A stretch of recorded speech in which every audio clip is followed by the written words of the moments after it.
If a surgical robot froze with 15 seconds of blood left in the room, the first person who moved owned the body.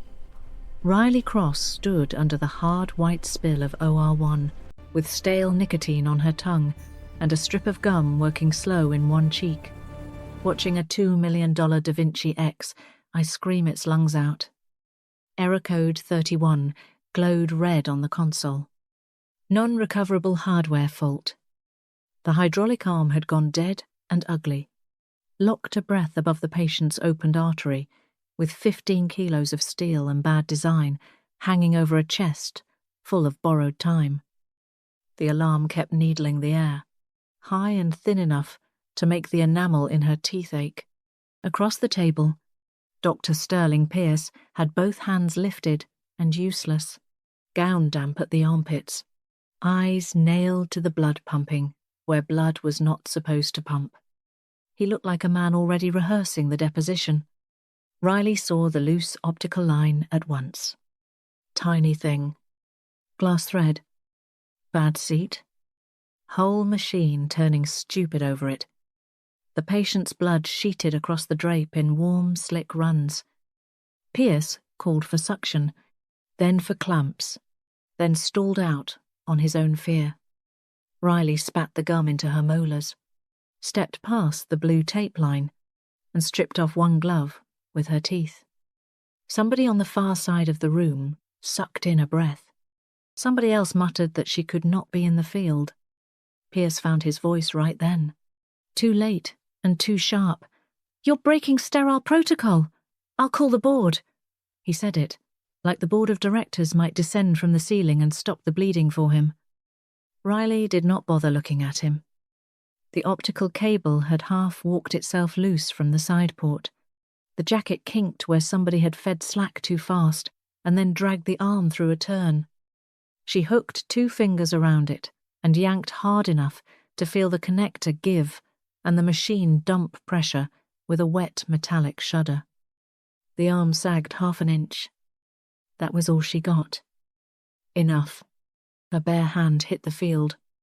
Blood found her skin at once, warm and slippery, a live thing trying to get away. She snatched the Alice from the tray. Cold steel. Fine teeth. Then she went in by feel, fighting the tremor in the vessel and the weight of the jammed arm, and clamped down where the artery was spitting. The click was small, dry, final. For one breath, there was only the monitor, the shrill machine alarm, and the slick burn of someone else's life across her palm. Pierce stared at the clamp as if it had insulted his degree.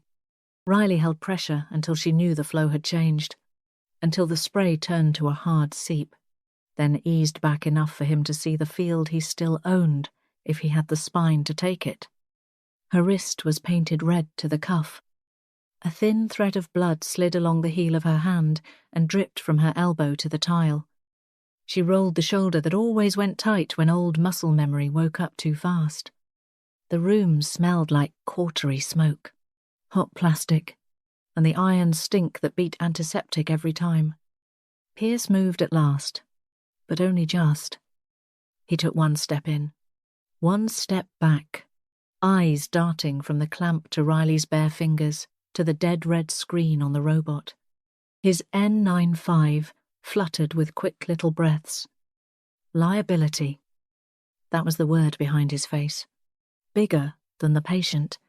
Bigger than the mess. Riley flicked him a look over her shoulder. Hydraulic pump overheated because you were too slow. We're done here.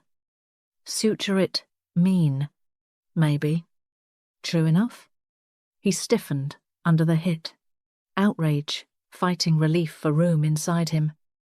Then training finally beat panic by a nose. He snapped for sutures. The scrub nurse moved again. Suction came alive. The room restarted around the hole she had forced through it. Riley stepped back out of the field before anybody remembered to thank or arrest her. Her hand glistened under the lights, blood drying tacky in the creases. She wiped it on a blue towel, slow, and reached for another glove she had no intention of putting on. Pierce was already talking about incident reports and contamination and administrative review, building himself a paper wall to hide behind now that the artery had stopped trying to empty onto the floor. She let him. Machines were easier. Flesh at least had the decency to fail loudly. The pager sound cut through the room before he could finish. Not a modern chirp. An old analog buzz, hard and insistent, rattling from the belongings tray where an orderly had dumped the patient's effects. Everybody heard it. Riley's eyes got there first. Black plastic. Scuffed clip. Wrong decade. Wrong place. It danced against a stainless pan while the whole room hesitated around it. Then a low thump rolled up through the building, deep enough to tremble in the soles of her shoes. Ceiling dust sifted from the vent. A heartbeat later, the overhead cracked alive with a woman's flat voice calling code triage across the hospital. Somewhere beyond OR1, people started screaming. The pager was still buzzing in Riley's head when the shock wave hit the ER. It came through the floor first, then the walls, then the hanging lights. A blunt shove that made the whole front end of St. Jude lurch sideways in her vision. Plaster dust sifted down in pale sheets. A glass panel burst somewhere near admitting, and the sound folded into 100 smaller sounds at once. Metal carts rattling, somebody howling, somebody else choking, the overhead voice flattening everything into code triage, like saying it calm could make it orderly. Riley caught herself on a crash cart, jaw tight on nicotine gum, and tasted old mint and copper. The air changed fast. Antiseptic lost. Ammonium nitrate took over with that bitter bite, layered on top of fresh blood and hot wiring. She drew the Leatherman Raptor from her belt, thumb rolling the hinge open by feel. Around her, the waiting room had turned into parts. Limbs under chairs. Glass in cheeks. A child screaming because he still had enough air to scream. A man in a suit trying to stand on a leg that folded the wrong way every time he loaded it. She worked the nearest silent one first. Always the quiet ones. Riley dropped to a knee beside a woman pinned half under an overturned wheelchair. Cut-through coat, blouse, bra, all of it, with short, brutal bites of the raptor blades. Fabric gave way, then softer layers. Blood soaked her knuckles warm. A shard of glass sat high under the ribs and moved when the woman tried to pull air. Riley palmed the sternum, watched the breath pattern, watched the skin around the mouth. Bad mechanics. Not dead yet. She barked for a red tag and got no answer she trusted, so she grabbed one herself and clipped it on. Next, a teenage boy with a scalp wound and lungs good enough to cry got shoved toward yellow without apology. Next, a security guard on his back with grey lips and no useful sound at all. She cut through his shirt, found the chest rise too shallow, the trachea edging off-centre, and flagged him ahead of 3 louder people on instinct, older than this hospital. Somebody cursed at her for that. Somebody called her a bitch. Fine. She kept moving. The raptor teeth rasped through denim. Nylon. A Kevlar panel hidden under a volunteer jacket, and that made her pause half a beat. Wrong material for a civilian casualty. Then the moment was gone, under another wave of bodies and rolling wheels. Orderlies started pushing stretchers in from the ambulance bay, tires grinding over safety glass. The place had gone white, with dust under the fluorescent spill. Ghosts, until blood coloured them in. Riley smelled burned insulation, then diesel, then none of the things she expected from rescue crews. No sour panic sweat trapped in turnout gear. No heavy breath from people who had been carrying strangers through smoke.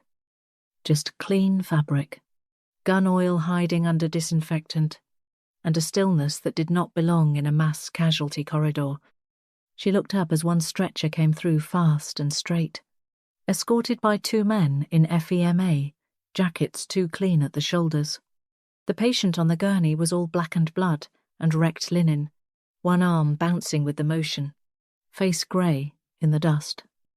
VIP was not written anywhere, but the way traffic bent around that stretcher told its own story. The 2 men never wasted a glance on the screaming, never flinched when a nurse slammed into one of them. Their boots landed quietly, heel to toe, balanced. Hunters moving through livestock. Riley shifted aside to let them pass. Head down. Body language, small. Just another biomed ghost with blood on her sleeves and a tool in her hand. Up close, the details got louder. Both men had the same dark callus banding the trigger finger and the first joint of the index finger. Compressed skin, where thousands of rounds had taught the hand one job. Not rescue blisters. Not rope burn. Rifle wear. One had a pressure mark at the shoulder where a sling usually rode. The other scanned corners without turning his head. Their FEMA patches were stitched, clean and new, against jackets dusted too carefully, like costume dirt. The stretcher wheels crunched over broken glass with a harsh grind that should have made them look down. Neither one did. Real medics looked at the ground because they knew what a bad wheel could do to a bad patient. These men were tracking exits, angles, lines of fire. Riley tasted the gum go bitter. She glanced at the patient's hand and caught a glimpse of deep, almost black blood drying at the cuff and something under the skin at the wrist. A faint rectangular scar that did not belong to chance. She let the gurney roll past her and backed into the shadow beside a supply alcove, raptor hanging loose at her thigh. No gun. No hero move. Not here. Not with civilians packed wall to wall. She watched the fake rescue team cut across the ER with that silent pace and watched the corridor open for them. Predators had a way of being obeyed even in costume. Behind her, somebody was begging for help. Ahead of her, the bleeding man on the stretcher gave one small, wrong shudder that Riley filed away and did not chase yet. The hospital had just changed shape. This was not fallout. It was a breach. She leaned deeper into the dim and fixed on the backs of the 2 men while the stretcher screamed over the glass and disappeared toward trauma. Riley hit Trauma Bay 4 on the heels of the stretcher, blood tacky on her sleeves and plaster grit still settling in her hair. The room was too bright, too tight. All white walls and stainless rails, and the iron stink of a man already sliding off the map. The VIP lay half sideways from the rush transfer, skin gone that waxy cold that never meant anything good.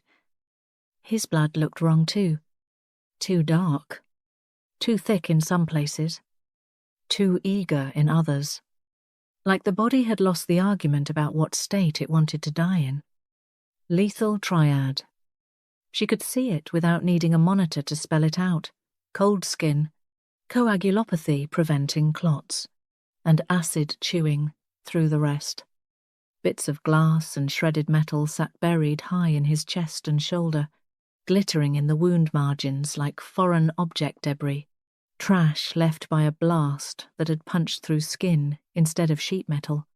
Pierce took one look and stalled right there at the edge of the bed. Gloved hands lifted, like he was trying not to leave fingerprints on the moment. No, he said, already backing off. Not with pressure this low. If I open his chest, he dies on the table. And I wear it, he said it flat. Almost angry, but the fear underneath had a paper smell to it. Charts. Hearings. Malpractice coverage. Riley could taste her gum turning sharp and bitter. The 2 fake FEMA men came in behind the gurney and posted near the curtains without acting like security, which was how she knew they were. No fidgeting. No wasted words. just angles and spacing. One took the foot of the bed. The other drifted toward the monitor side, where he could see the door and the patient both. Pierce was still talking, half to her, half to his own license. This is not survivable under present conditions. Riley ignored him and reached for the patient's wrist. Blood had dried black around the cuff. Under the skin sat that same little rectangular rise she'd seen in the hall. Too neat to be scar tissue, too deliberate to be anything but implanted hardware. She grabbed the Biomed diagnostic tablet off the charging cradle, thumbed past the maintenance screen, and held the scanner over the wrist. For half a beat, nothing happened. Then the machine gave a sharp, dry beep that cut straight through the noise in the room. The tablet screen flashed red so hard it painted her knuckles. NSA alert, transmitting coordinates to Pentagon. The whole bay seemed to flinch around that line. Another beep, then another. Overhead, somewhere deeper in the hospital, relays started clicking in sequence. Her tablet kicked out of biomed mode and bloomed into a command tree she had not seen in years. Protocol Indigo.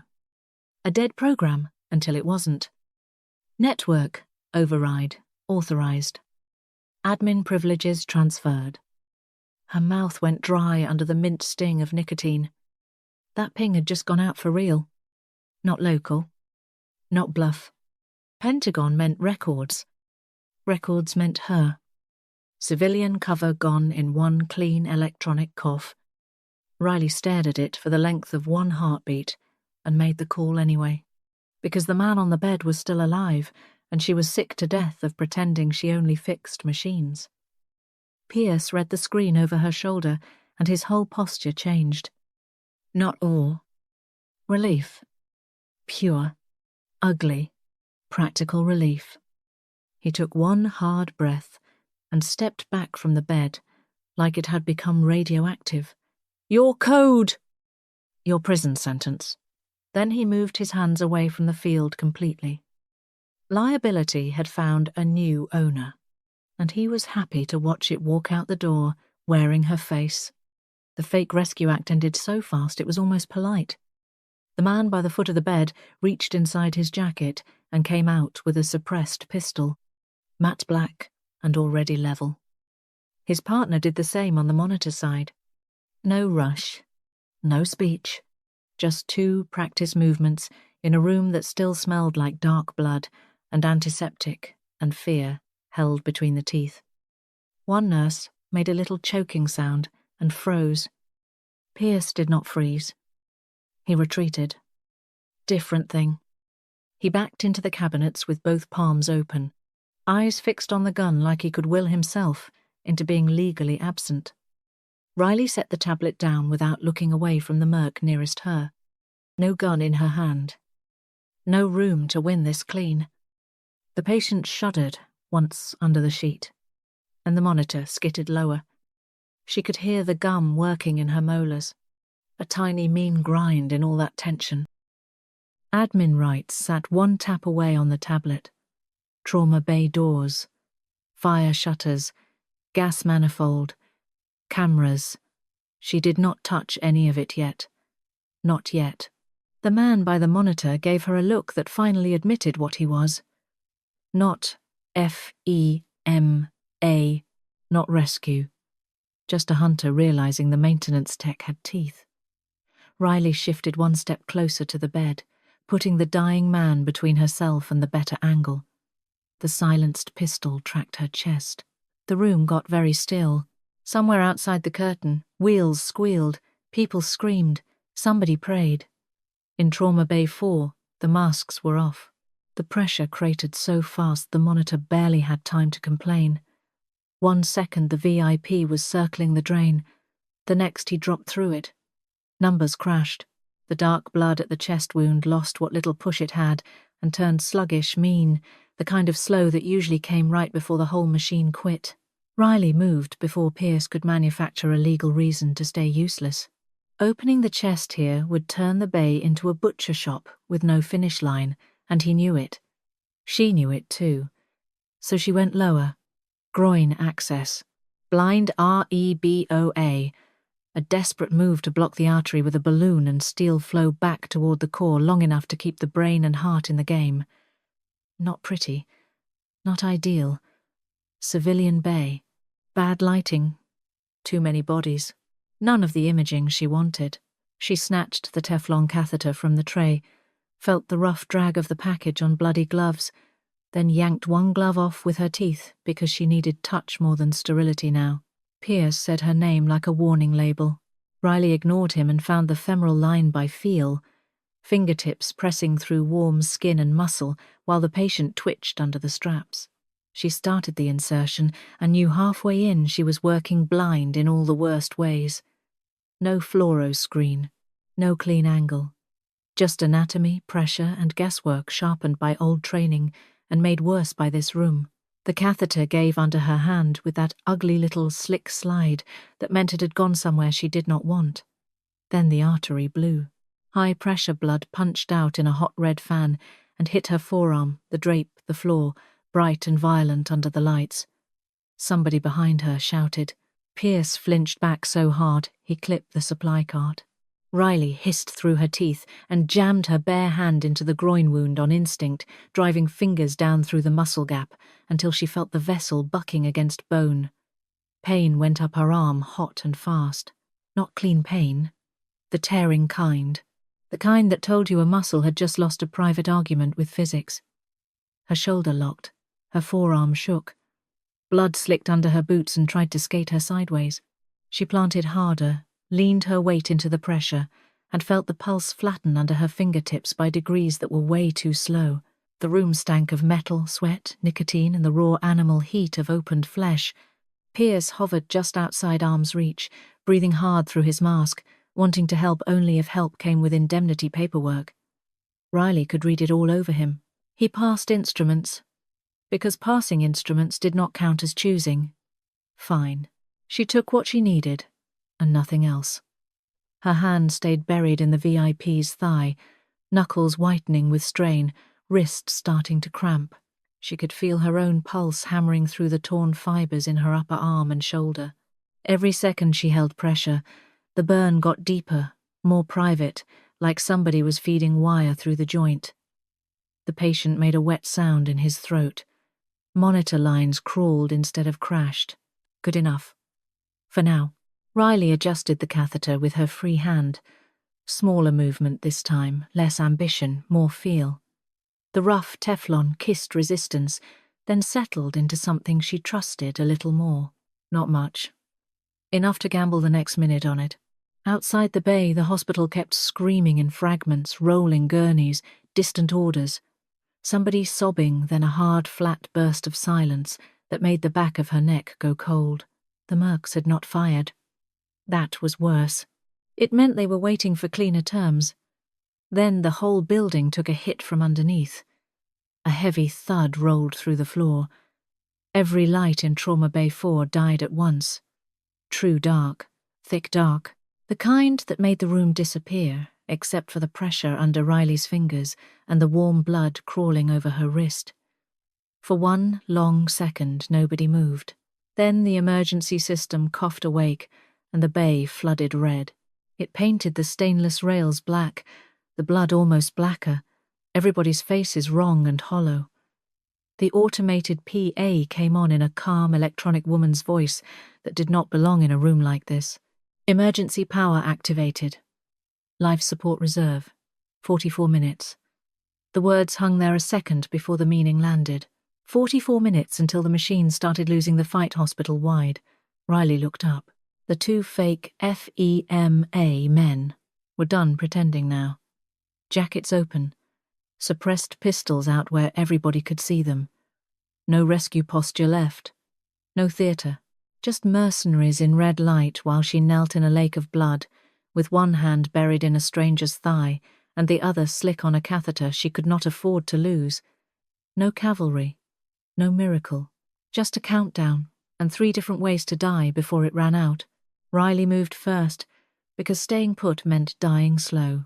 She kept one hand locked into the VIP's thigh until Pierce finally understood the look she gave him and took over with both gloved hands, pale and furious and breathing like a man who hated every choice available. Good. Let him hate it and hold pressure anyway. She snatched the gurney rail, kicked the brake free, and shoved. The bay opened into a corridor washed in emergency red, the kind of light that made everybody look already autopsied. Research wing sat farther back from the ER traffic, behind glass partitions and badge-controlled doors most of the public never saw. Quieter there. Cleaner. More machines than people. That made it useful. Pierce backed out with a gurney while Riley angled herself between him and the gunman. The mercs did not fire. Still too much collateral. Still trying to keep the patient intact. One of them signaled with 2 fingers and a cut of the wrist. The team split without a word. Boots quiet on the tile. Professionals. The corridor air had a cool industrial taste to it now, compressed and dry, and somewhere ahead of them she heard the thin rising hiss of line pressure. A warning placard beside a recessed wall cabinet showed the words "Jet Blast" in black block letters, over a red slash of hazard colour. Medical gas manifold. Good. Now they were in her world. She shoved the gurney through the first cross corridor and ducked them into a darker stretch of research wing, where the research suite sat sealed up behind reinforced glass. Pierce panted under his mask while trying to steer and compress at the same time, his shoulders shaking with the effort. Blood tracked from the wheels in wet half-moons. Riley slipped to an HVAC service grill set low in the wall and crouched there, peering through the slats into the manifold alcove 30 feet down. One merc peeled off and moved to the wall panel, pistol low, body bladed, covering himself like he expected a booby trap more than a hospital. Smart. Just not smart enough. He opened the cabinet and reached for the nitrous oxide shutoff, gloved hand closing on the valve wheel. Then he turned it counterclockwise. Riley almost laughed. In a hospital manifold, some gas valves were reverse-threaded for a reason. You did not let ordinary panic shut down the wrong thing by accident. Men who belonged here knew that in their bones. This one didn't. He leaned harder into the turn, shoulders tightening with irritation. The hiss sharpened, not dying, changing pitch instead. Cold, compressed air rolled out into the corridor with that hard industrial smell, a bite of metal and dryness that got right up in the sinuses. He thought he was closing control. He was feeding chaos. Riley rose and crossed to the wall terminal before Pierce could ask what she saw. The admin screen glowed dim red under backup power, waiting for permissions that no civilian staffer in this part of the hospital had anymore. She still did. Protocol Indigo had bought her the keys and the prison sentence with them. Her fingers moved across the touchpad slick with drying blood, opening the fire suppression map for research wing, then the compartmentalization controls beneath it. Pressure-sealed steel doors. Zoned lock release. Manual override disabled. The system asked twice if she was sure. She hit yes twice and heard the relay bank thunk deep in the walls like some huge animal waking up. The merc at the manifold must have heard it too, because he snapped his head toward the sound, finally looking less like a ghost, and more like a man caught in the wrong trade. Then the corridor detonated in metal. The steel fire doors dropped from the ceiling with a bone-rattling crash that shook dust out of seams and made the glass panels ring. One came down between the manifold alcove and the rest of the team. Another slammed shut behind 2 more mercs advancing from the trauma side. Red sparks spat from the guide rails. Air whooped under the descending edges. Pierce flinched so hard he almost lost the gurney. Riley didn't. She was already stepping back, eyes up, counting bodies on each side of the barrier. A figure appeared beyond the reinforced glass at the far junction, outlined in pulsing red and holding still enough to own the hallway. Taller than the others. Cleaner movement. Night vision rig lifted on his helmet like dead insect eyes. Elias Thorne, even before she knew the name. He took in the drop doors, the cut line, the blood track under the gurney, and then he raised one hand, 2 fingers out. Palm down. Slice across the throat. No drama, no shouting. Just a precise little motion that meant kill everyone and keep moving. The men trapped on his side shifted at once, redistributing angles, one going low near the door seam, another peeling toward the glass to hunt a line through. The one caught at the manifold backed off the cabinet and drew his suppressed pistol in a single smooth pull, finally done pretending he was part of disaster response. Pierce saw the signal and went whiter than the walls. Riley caught the gurney handle before he could freeze and shoved him backward toward radiology. "Move," she said, low and mean. He moved. Good again. Behind them, steel doors groaned against their locks, the mercs already testing the system for weaknesses. Ahead lay darker corridors, cold rooms, old imaging gear, and maybe 3 minutes before somebody found another way around. The hospital had stopped being a place. It was a mechanism now, and Riley intended to use every ugly part of it. Radiology was colder than the rest of the hospital, always had been. The air sat dry and still, carrying that faint mineral smell of old plaster, stale refrigerant, and cleaning solution that never quite covered the machine heat baked into the walls over the years. Riley shoved the gurney through the suite doors and killed the motion with her hip. Pierce took over the patient without being told this time, which counted as growth in a night like this. He stripped open the IV kits with shaking hands, checked pupils, pressed fingers into the man's neck, then looked at the blood and went grim in a way that finally had some medicine in it. "He's clotting and bleeding at the same time," he muttered, more to the body than to Riley. "DIC, disseminated intravascular coagulation. Good." He was awake now. He started mixing emergency plasma by hand under the red backup light, hands moving fast and ugly, no swagger left in him, just work. Riley grabbed a canister of white barium sulfate off a supply shelf and tore it open. The powder came out soft and heavy, like flour with bad intentions. She scattered it in a broad fan across the floor at the doorway and along the corridor choke point beyond, painting the tile in pale dust. Then she hauled the portable C-arm into position, battery whining as it woke, and swung the monitor where she could see it from cover. The machine came alive with a high, needling hum that sat somewhere behind the teeth. Old CRT glass, warmed green, grainy as swamp light. Riley crouched beside it and listened. At first there was only Pierce in the corner, plastic bags crackling, syringes tapping metal, his breath hitching every time the patient's line dipped lower. Crunch. Small, gritty, unmistakable. Not loud boots, careful boots. Men trying not to make noise and failing because chemistry had given them away. Barium cracked under their soles, one dry step at a time in the dark hall outside. Riley watched the monitor sweep and caught the first ghost of them through the drywall. Glowing smears at floor level where the powder clung to tread, then clean shapes, footprints lighting up in ugly green as they moved. One pair stopped just outside the doorway. Another peeled right. A third kept low and slow, trying to flank through the next room. NVGS. Had to be. They were moving too confidently for that red gloom otherwise. She tracked them by the feet, because feet lied less than shoulders.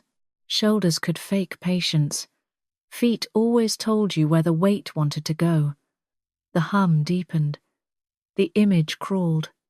Pierce kept mixing. Jaw clenched, redeeming himself one miserable ounce at a time while the hospital tried to die around him.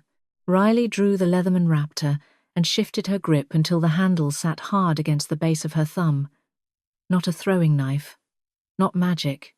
Just steel and leverage, and one bad idea dressed up as necessity. On the screen, a set of glowing prints halted inches from the wall beside the doorway, weight settling in a way she knew. Stacked to enter. Barrel likely up. Chin tucked. She rose into it with her whole body, one foot braced, shoulder turning, teeth locked so hard her jaw clicked. Then she drove the blade through the drywall. It did not slide in like movies lied about. It hit paper, gypsum, stud edge, then punched through with a jarring crunch that shot up her arm and into her skull. For one blind instant she thought she'd missed. Then, the resistance changed. Soft tissue. Hot drag. A wet gagging noise on the far side. Riley shoved deeper on pure reflex and felt the merc collapse against the wall with the knife still in his throat. The recoil came back through her wrist like a hammer. Something popped wrong, bright and nauseating, and the hand holding the raptor went dead hot, then numb. She yanked back, staggered, and nearly dropped to a knee. The wrist had gone out, badly. Her vision sparkled at the edges. Outside, the other mercs reacted at once, no yelling, just a hard rush of repositioning, boots grinding the barium into streaks. She trapped the ruined hand against the edge of the C-arm cart and slammed her forearm down until the joint seated again with a sick pop that made bile flood the back of her throat. For a second she thought she might black out. She didn't. The pain settled into a deep electrical throb and stayed there, mean and permanent. On the floor outside, the dead merc twitched once and dragged a bright black smear through the powder before going still. The glowing monitor image juddered as the remaining men changed angles, now wary of the wall itself. Pierce looked up just long enough to understand that one of them was no longer a problem, then went right back to the plasma, hands stained red to the wrists. Good man. Finally, in the small civilian way that mattered. The C-arm hum stuttered. Battery warning flashed amber, then angry red. Riley slapped the side panel once like that ever fixed anything. It bought her 3 more seconds of ghostly green. Then the screen shrank to a single horizontal line and died. Silence hit hard after the hum. Real silence, except for the patient's failing breaths, Pierce's frantic mixing, and the soft scrape of boots finding new positions in the dark. Then the radiology door slammed inward under a heavy kick. Hinges screamed. The frame bounced. Ilias Thorne had found the room. The kicked-in radiology door was all the warning Riley got. She grabbed the gurney frame with her good hand and shoved hard, wheels skidding on old tile and barium grit, while Pierce kept one elbow buried in the work over the VIP. Radiology opened into sterile processing through a narrow side passage barely meant for loaded carts, and they took it ugly, banging metal into metal on the way through. The room beyond had that clean, dead feel only sterilization spaces ever managed. Stainless counters, racks of wrapped trays, blue indicator lights blinking under backup power. The air was wet with alcohol and old steam and something sharper underneath, that faint electric tang from sealed equipment waiting to cook every living thing off a surface. Riley's wrist screamed when she wrenched the inner door shut behind them. It didn't latch. Of course it didn't. Nothing tonight finished the job on the first try. She put her shoulder into it, forced the swollen frame home, then looked up and caught the reflection of movement in the glass panel. Thorne. Helmet low, rifle high, calm as a machine. The guy behind him was already covering the hinge side. Good spacing. Good eyes. Riley took one glance at the sterilization control bank and saw the emergency override housing. Industrial UVC array. High output. Mean enough to sterilize shadows. Mean enough to fry the guts of cheap optics, and maybe more. Pierce knew enough now not to ask. He dragged the gurney deeper into the room, breathing through his mouth, plasma bags bumping against his forearms, while the patient made that damp little drowning sound from somewhere down in his chest. Riley hit the housing with the butt of the raptor and shattered the safety cover. Her hand came away striped with bright blood that wasn't all hers. She slapped the override. Nothing. Then the relays woke with a hard click-clack through the ceiling grid. Quick and nasty, the kind of sound that travelled before the light did. Riley saw Thorne react through the little wire glass pane. He heard it too. That tiny mechanical tell. He didn't flinch away. Didn't panic. Didn't throw an arm over his face like some idiot in a B-movie. He just closed his eyes. Fast, deliberate, good predator. Better than good. The UVC tubes ignited a split second later, and the room went white enough to feel solid. Not warm at first. Violent. A sheet of light so bright it stopped being light and turned into pressure. The stainless rack spat glare in every direction. The smell hit next burnt ozone. Hot dust, scorched insulation, clean air getting stripped down to something harsher. Riley's own eyes watered even with her face turned away. The exposed skin on her cheek prickled like the light was sanding it. In the door glass, she saw Thorne moving blind but not lost, body already pivoting to the layout he had memorized in the half-second before the trap sprung. It was target fixation. Most men would break contact when blinded, but he drove straight through it. The M4 opened up with a brutal, flat roar that crushed the room smaller. Suppressed or not, inside steel walls it felt like being punched in both ears. Thorne fired by map and muscle. A blind sweep stitched from memory, muzzle tracking where he'd last seen the cart, the counters, the line of a person trying to survive. Rounds chewed the sterilization racks, punched bursts of white rapping into the air, shattered glass jars that burst alcohol stink across the floor. Riley dropped, shoved Pierce and the gurney sideways behind a washer unit, then felt the hit. One 5.56 round tore across her left bicep instead of through it. A hot, ripping shock so sharp her whole arm went hollow for a second. Not a punch. More like someone had dragged a red-hot hook through meat and kept pulling. She slammed into the edge of a tray rack and almost went down for good. Blood ran hot under her sleeve at once, slicking her ribs. Her bad wrist folded. Pain stacked on pain until it all turned white and stupid. She bit through the last of the nicotine gum and got mint, copper, and a grain of blood in her teeth. The rifle kept barking in short, disciplined bursts.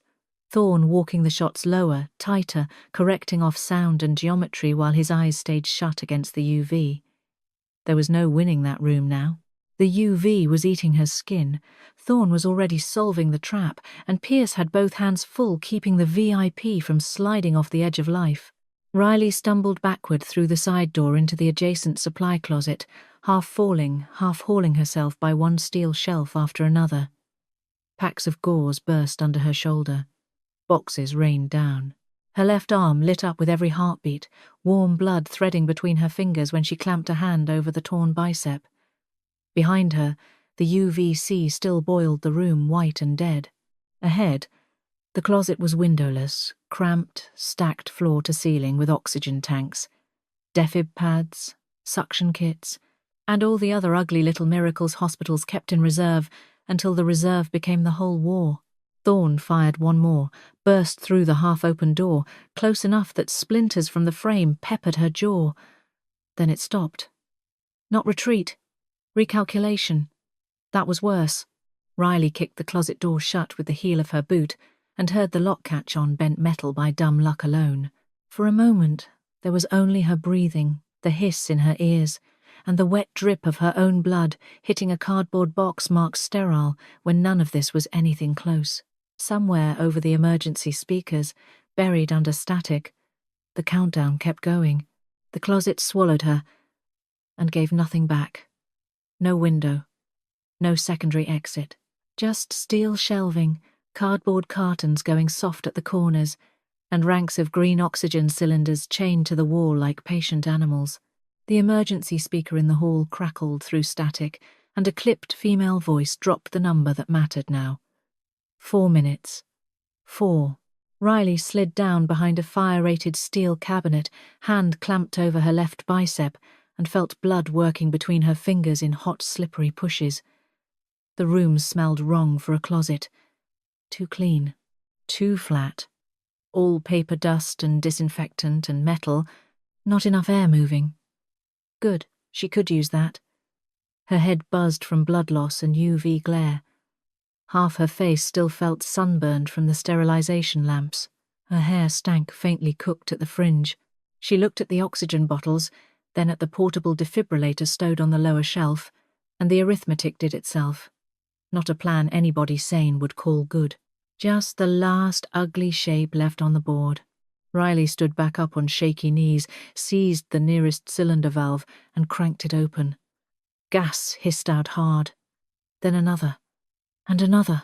The little room began to fill with that thick, sweet taste pure oxygen had. Almost pleasant if you didn't know what it meant. Heavy on the tongue. Wrong in the lungs. Pressure crept into her ears until swallowing stopped helping. She dragged the defibrillator out one-handed and nearly dropped it when her ruined wrist lit up again. Plastic casing, battery charge still alive, paddles clipped in place. She tore them free. Laid the exposed metal heads on the edge of a steel shelf, then thumbed the unit into continuous charge. It whined up slow at first, then steadier, a high insect pitch that got under the skin. Blue spark snapped once between contact points and was gone. Good enough. The hiss of oxygen kept building behind it, constant now, swallowing the smaller sounds. Riley opened 2 more cylinders until the air went syrupy and every breath tasted sweet and metallic at once. She could feel it in her eardrums, a dumb pressure in the sealed little box of the room. Her hand left a bloody smear on the cabinet as she ducked behind it. Fire-rated steel. Thick enough to buy a sliver of life if the heat rolled wrong. Maybe. Her pulse pounded against the torn meat of her arm. Vision dimmed. Sharpened. Dimmed again. She thought about nothing noble. Not sacrifice. Not duty. Just the physical fact that there was nowhere else left to put her body. Out in the hall, bootsteps slowed. Deliberate. 1 set only. Thorne had learned enough to come in alone. He didn't rush the first contact. Riley heard the door test under a gloved hand, then the short, hard kick that broke the bent latch. The supply closet door blew inward and slammed the wall. Hall light bled red around the edges of his silhouette for 1 instant. Helmet, rifle, shoulders, broad inside scorched tactical gear before he stepped into the saturated air. He knew something was off. She saw it in the way his head tilted, the fraction of a pause as he tasted the room and heard the defibrillator whine. Smart to the end. Not fast enough. He raised the M4 and fired toward the steel cabinet, where he knew she had gone. The muzzle flashed, tiny and ordinary and catastrophic. At the same moment, the charged paddles arced against the shelf with a snapping blue spit. The room turned into fire. Not an explosion. No shattered walls. No Hollywood bomb wave. Just a flash fire ripping through oxygen-rich air so fast it became a single living whoosh, a red-blue sheet that filled every inch of the closet and stripped the breath out of it. Heat slammed around the cabinet edge and hit Riley across the face like an open furnace door. Skin on 1 cheek clenched and blistered at once. Her bangs curled and vanished with a stink of burnt hair. The air itself seemed to catch, burn, and disappear.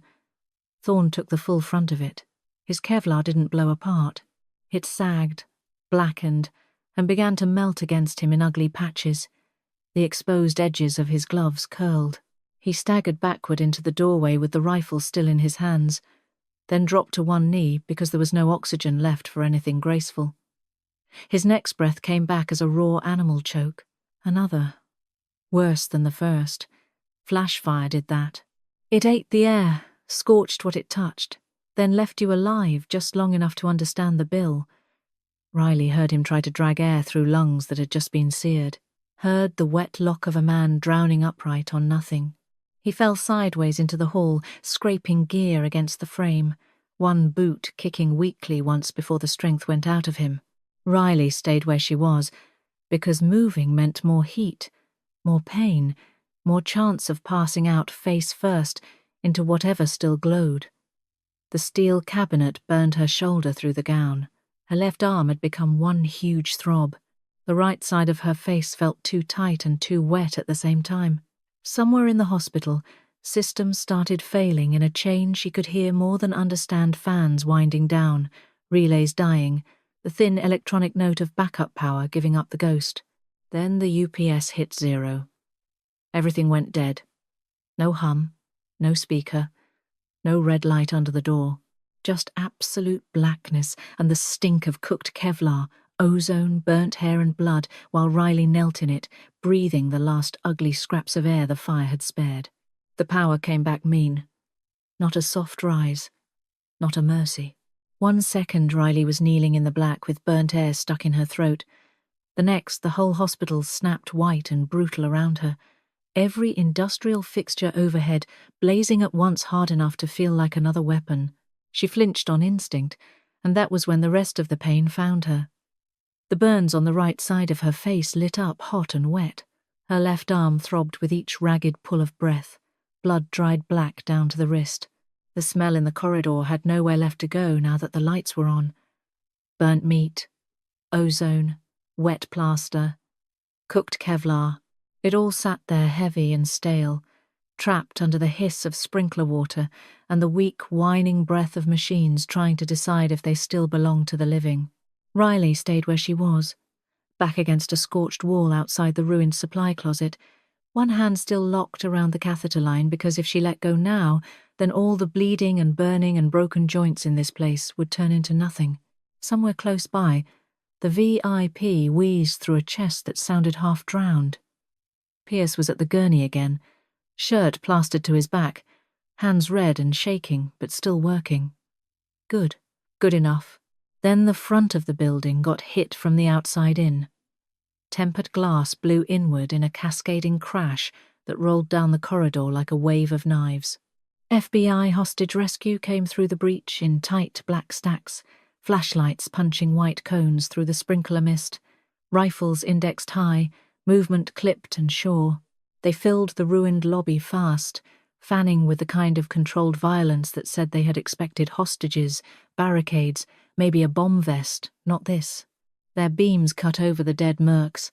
First one crumpled black at the supply room threshold, another collapsed farther back with his throat opened somewhere behind drywall and geometry, more heat-damaged bodies down the hall where the steel doors had turned the wing into a grinder. Radio static crackled in short bursts. Sector clear. East side clear. One team peeled left. Another drove toward the trauma corridor, boots splashing through pink water and blood. A pair of lights found Riley. Rifles came up with them. Not panic. Procedure. The operators saw a burned woman in torn scrubs, blood up to the elbows, one hand on a line leading into a VIP whose chest still rose. Then one beam slid across the biomed tablet lying on the floor where Riley had dropped it. The screen still glowed faint red through cracked glass. JSOC clearance code. Federal override. The nearest operator stopped so clean it looked like a film splice. No one said drop anything. No one insulted the room with noise. The lead man shifted his light from Riley to the tablet, and back again, reading what was left of the chain of command, in under a second. His rifle lowered a few inches. Then all of them did the same. A silent ripple of recognition moving through the stack. The operators split around her like water, parting around something live and dangerous. They had no intention of touching without orders from far above their pay grade. One knelt by the first dead merc and checked for movement out of habit, then rose and kept moving. Another posted security on the blown corridor, while a third swept the shadow behind the fire doors Riley had dropped earlier. She watched all of it through the slow pulse of pain washing in, now that adrenaline had finally started backing out. Pierce stood at the gurney.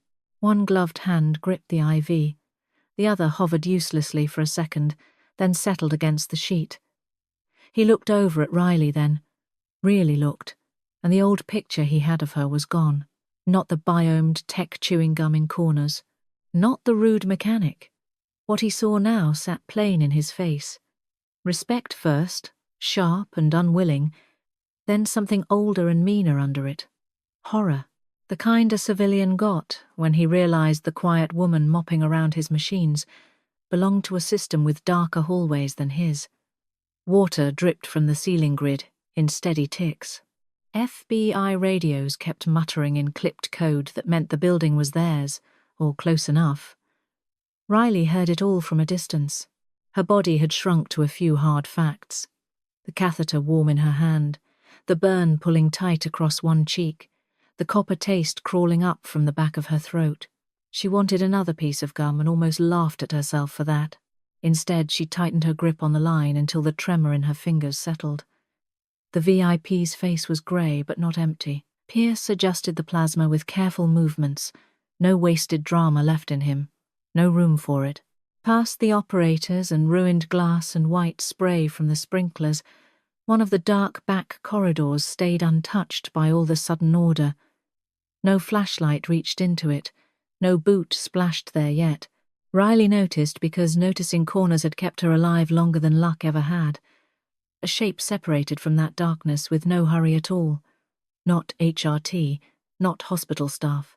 Just a narrow figure in a dark coat stepping into the edge of the restored light, while everyone else kept their perimeter and their radios and their distance.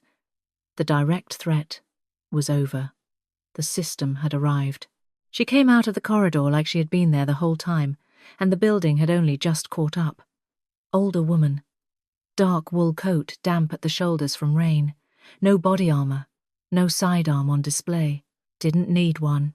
Evelyn Vance crossed the wrecked ground floor with the kind of economy Riley recognized on sight, that bureaucratic version of predator calm where every step already belonged to a signed order somewhere upstream.